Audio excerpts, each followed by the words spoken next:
Bonsoir. Alors, vidéo numéro 2 sur le bonheur d'avoir des petits joyaux atypiques. N'hésitez pas à me faire des retours. J'espère que la vidéo numéro 1 vous a plu. N'hésitez pas à me faire des retours par rapport à ça, si vous le souhaitez. S'il y a des choses à améliorer, hein, bien sûr, ou des questions, ou des partages. Je serais vraiment intéressée d'avoir vos retours. Donc vous pouvez me joindre pour ça soit en commentaire sur Facebook, soit sur YouTube, je mets aussi la vidéo sur YouTube, soit par mail. Alors vous avez mes coordonnées sur mon site internet www.énergie tout en minuscule au pluriel, tiré du 6, guérissante tout en minuscule au pluriel.fr. Voilà. Donc on va continuer sur la vidéo numéro 2. Donc tout ce que je mets sur ces vidéos, c'est un chemin que j'aimerais partager avec vous, qui m'a vraiment permis de sortir de mes croyances, de mon concept virtuel, artificiel, euh, formaté par la société du bonheur pour juste vivre le bonheur. Hein, le bonheur, c'est pas forcément, comme je l'écrivais dans mon livre, avoir la belle maison, la belle piscine, les 3 enfants, le labrador, partir en vacances au ski l'hiver et à la mer l'été. Hein, ça, c'est du stéréotype, c'est du cliché, c'est du, c'est du tape à l'œil, mais ce n'est pas le bonheur. Hein. Le bonheur, c'est juste d'être soi, de vivre pleinement ce qu'on a à vivre, d'accueillir tout ce qu'il y a à accueillir, le bon bien sûr, mais le plus difficile aussi. Hein, c'est en accueillant ces expériences de la vie qu'on peut travailler et grandir.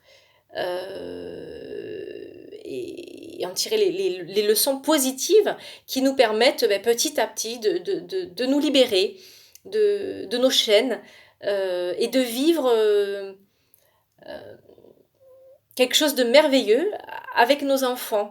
Ils sont si riches, ils sont que quand on ouvre tout, c'est c'est des arcs-en-ciel, c'est une expérience, mais juste magique, voilà. Euh, donc c'est vraiment ça que je voudrais partager avec vous. Alors, bon, bien sûr, j'ai suivi pas mal de formations au départ pour moi et qui se sont avérées hyper positives du coup aussi après pour mon enfant et tout ce cheminement hein, de plusieurs années, aujourd'hui j'aimerais le partager vraiment avec vous. Alors j'organise des stages pour ça qui reprennent les grandes clés de ce que je vous partage en vidéo, parce que j'ai vraiment envie que ce soit accessible à tous, mais bien sûr ceux qui aimeraient le vivre plus en profondeur, avec des ateliers, des groupes de parole, des moments de méditation pour aller un petit peu chercher au fond de soi, etc. N'hésitez pas à me contacter, y a vraiment des stages possibles, ou des accompagnements individuels aussi. Voilà. Donc, vidéo numéro 2 sur le bonheur d'avoir des petits joyaux atypiques. Juste un petit message avant de commencer cette vidéo numéro 2. Ce que je voulais dire, c'est que, je vous l'ai dit déjà la dernière fois, nos enfants sont vraiment des joyaux. Hein. Ce mot, je trouve qu'il leur va super bien, mais des joyaux atypiques. Et comme tout joyau atypique, ils sont rares. Chacun est unique. Tous les enfants sont uniques, mais alors eux, ils sont encore plus exceptionnels, on va dire. Donc, comme tout ce qui est exceptionnel, ça a une valeur extraordinaire, à condition que ça reste exceptionnel. Donc, au lieu d'essayer de s'évertuer à les rééduquer pour remettre en ordre ce qui ne va pas, bon, bien sûr, c'est bien de le faire un petit peu, hein, mais je dirais que l'essentiel de notre énergie devrait être à mettre en avant ce qui va super bien. Parce qu'ils ont tous mais des potentiels juste énormes, ça je le dis à chaque fois, mais je le pense sincèrement. Et l'important, c'est pas forcément d'améliorer ce qui va pas, ou bien sûr, il faut le travailler un petit peu, mais pour moi, c'est pas le plus important. Le plus important, c'est de faire jaillir ce qui doit jaillir, d'illuminer, de mettre en lumière leur potentiel. Voilà. Donc c'est ça qui est important. Mais pour arriver à ça, eh bien, il faut arriver à s'affranchir du regard des autres parce que du coup, bah, on va essayer de nos petits joyaux de les laisser le plus intacts possible, de les polir, de les lisser, de les formater le moins possible. Donc il faut s'affranchir du regard des autres et puis il faut arriver à se positionner pour faire valoir nos droits et nos décisions par rapport à ce qui est bon pour eux. Il faut arriver à développer nos intuitions parce que rien n'est écrit pour eux. Hein, il n'y a aucun protocole, il n'y a aucune règle, aucun, aucun protocole qui ne fonctionne. Donc en fait, c'est à nous, parents, d'avoir l'intuition suffisante, l'écoute suffisante, l'observation suffisante pour pouvoir chercher ce qui est bon pour eux, pour pouvoir les accompagner. Hein, donc ça nécessite de développer notre intuition, notre confiance en nous. L'intuition viendra quand on sera bien libéré de nos blessures. Et ensuite, partie aussi super importante pour pouvoir vivre sereinement et en paix, ce qui est très très important pour nos enfants, hein, parce que sinon ils le ressentent, c'est le pardon. Voilà. Alors à chaque fois que je dis ça, ah non, non, non, moi je pourrais jamais pardonner. Le but n'est pas de pardonner, enfin de dire à l'autre pardon, je te pardonne, mais de se pardonner à soi et de se pardonner intérieurement. J'avais fait un texte récemment là-dessus, j'en reparle à chaque fois, que vous pouvez trouver sur Facebook qui est sympa à mon sens, voilà, qui nous renvoie sur nous et pas sur l'autre par rapport au pardon. On pardonne pour soi-même, hein, voilà, avant tout. Il y a un livre qui me vient à l'esprit là, qui est très intéressant, moi qui m'a beaucoup aidé. C'est les 4 accords Toltec. Donc je vous invite à le lire, il est court, il est facile à lire, il se trouve partout, vous pouvez le trouver très facilement, donc les 4 accords Toltec, n'hésitez pas à le lire. Donc on y va. Donc numéro 2, l'affranchissement du regard des autres, les blessures. Alors, pourquoi... Excusez-moi, je bouge un petit peu. Pourquoi voilà, ça va mieux. J'essaie de trouver un cadrage qui va pas mal. Voilà. Pourquoi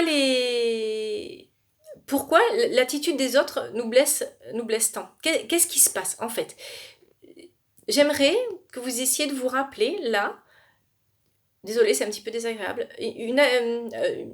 Un épisode, un événement, un incident qui s'est produit récemment, qui vous a blessé, profondément blessé. Une attitude décalée de votre enfant qui a été jugée par une tierce personne, peu importe qui elle est.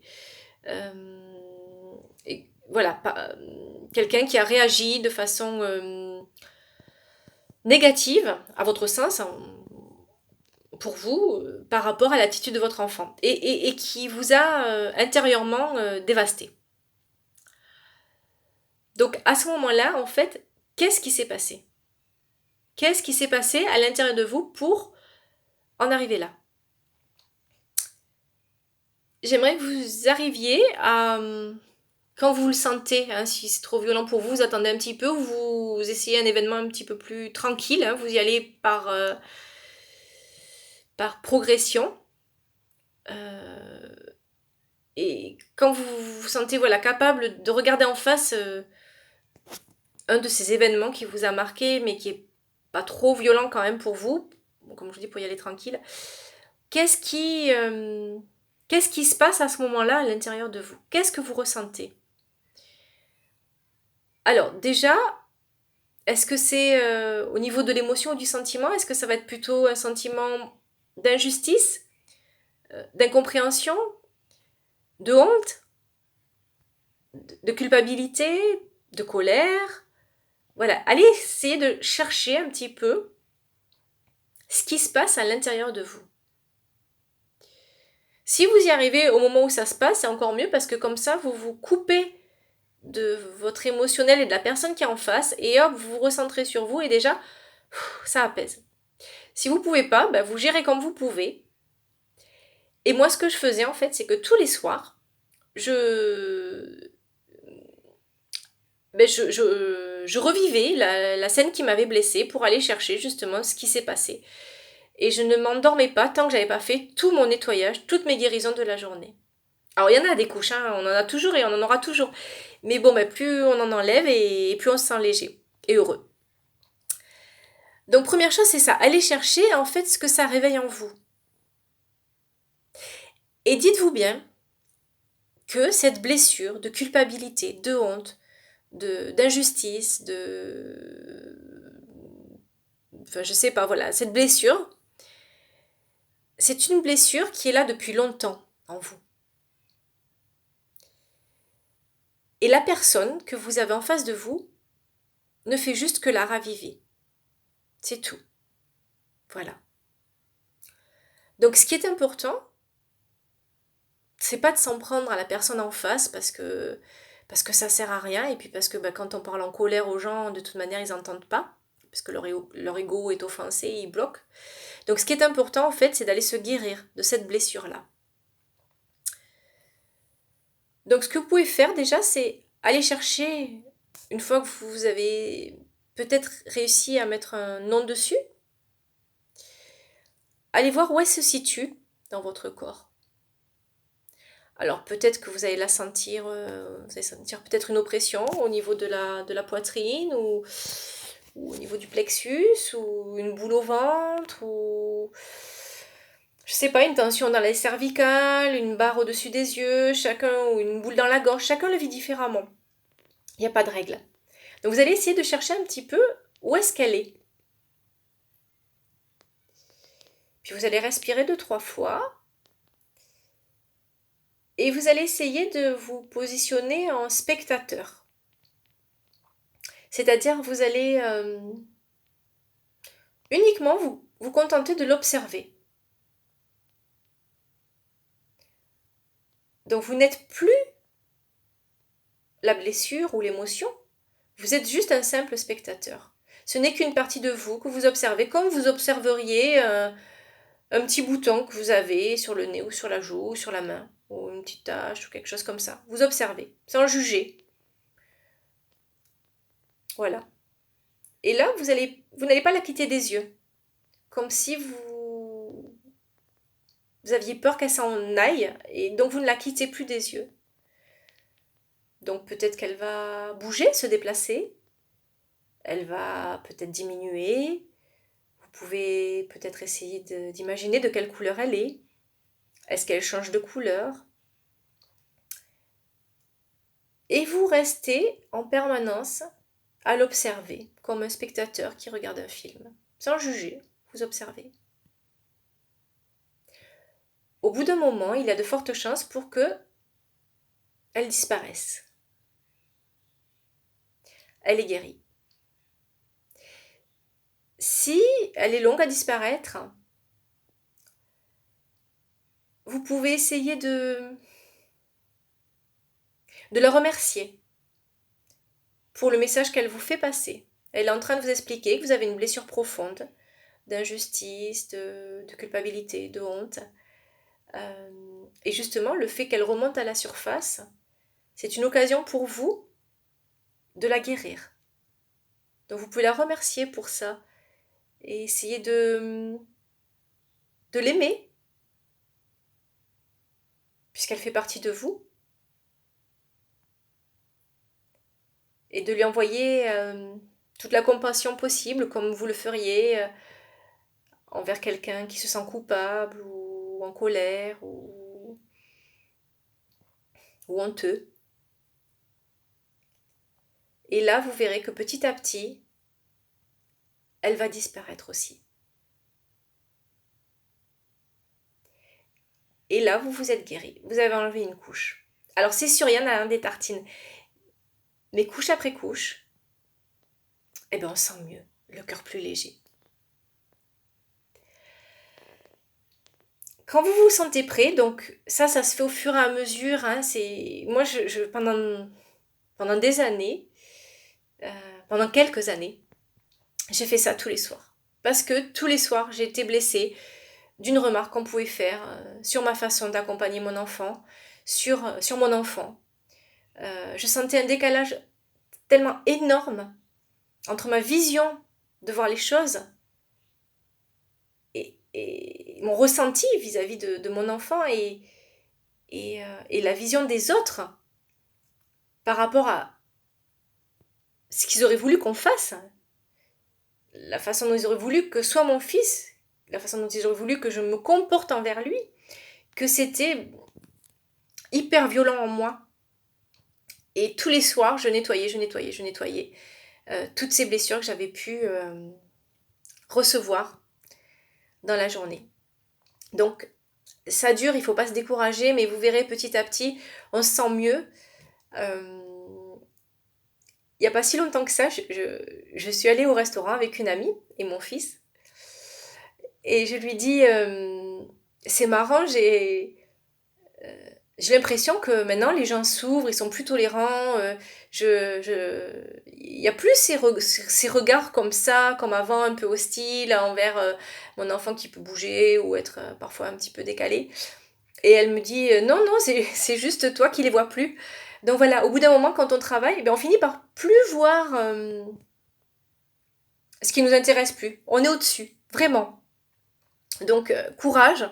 Et puis on échange, hein, bien sûr, si ça va pas ou si vous avez des questions. Donc, on continue, on guérit ses blessures régulièrement, quotidiennement, j'ai envie de dire. Et quand vous vous sentez prêt, ce que j'aimerais que vous fassiez aussi, c'est d'essayer d'aller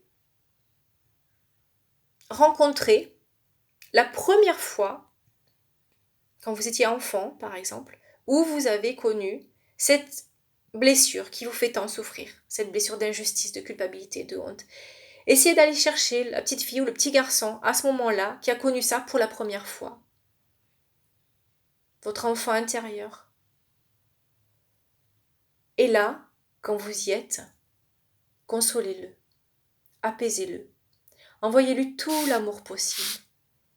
Vous êtes à la source, à la base de votre blessure, de la création de votre blessure. Donc, c'est le moment d'y aller dans tout ce que vous pouvez d'amour pour complètement guérir. Alors, voilà, il y a un petit blanc. Après, on se sent plus léger, vraiment. Donc sur cette vidéo numéro 2, je vois que ça fait déjà 18 minutes que je parle, vous n'allez pas aller jusqu'au bout, donc je vais arrêter, mais c'est ce que j'aimerais qu'on fasse ensemble. Je peux, si vous le souhaitez, si plusieurs me le demandent, faire sur une vidéo avec une méditation, juste pour ça, pour arriver à visualiser ces blessures, les entourer d'amour, les guérir, etc. Donc si ça vous intéresse, vous me le dites. Sinon, je ne veux pas forcément la faire pour rien, enfin on verra. On continue.